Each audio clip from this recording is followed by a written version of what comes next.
गच्छतस्तव करादमृतं हरसो दैत्येषु तान् शरणाननुनीय देवान् सद्यस्तिरोदितदेव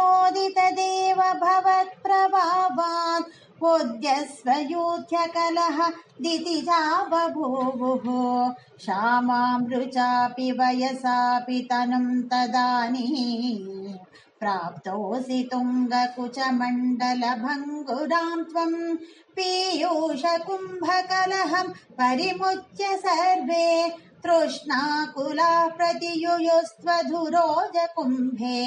का त्वं मृगाक्षि विभजस्व सुधामिमामीत्यारूढरागविवशानभियाचतो मुन् विश्वस्य ते मयि कथं कुलटास्मि दैत्याः इत्यालपन्नपि सुविश्वसितानतानीः मोदात् सुधा कलशमेषु ददस्सु सा त्वम् दुष्टे स्थितं मम सहध्वमिति ब्रुवाणाम् पङ्क्ति प्रभेद विनिवेशित देव दैत्या लीला विलास गतिभिः समदा सुधां ताम् अस्मास्वियं प्रणयिनीत्यसुरेषु तेषु जोषं स्थितेष्वत समाप्य सुधां सुरेषु त्वं भक्तलोकवशगो निजरूपमेत्या स्वर्भानुमर्धपरिपीत सुधं जलाभिः बद्धसुदाहरणयोग्यफलं परेषु तत्त्वागते त्वयि सुरै खलु ते व्यगृह्णन् घोरे तमूर्च्छतिरणे बलिदैत्यमाया व्यामोहिते सुरगणे त्वमिहाविरासीः त्वं कालनेमिमतमालिमुखाञ्जगङ्गा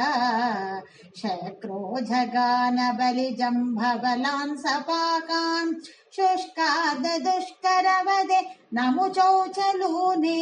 घेनेन नारदगिरान्यरुणोरणं त्वं योषावपोर्धनुजमोहनमाहितं ते श्रुत्वा विलोकनकुतूहलवान् महेशः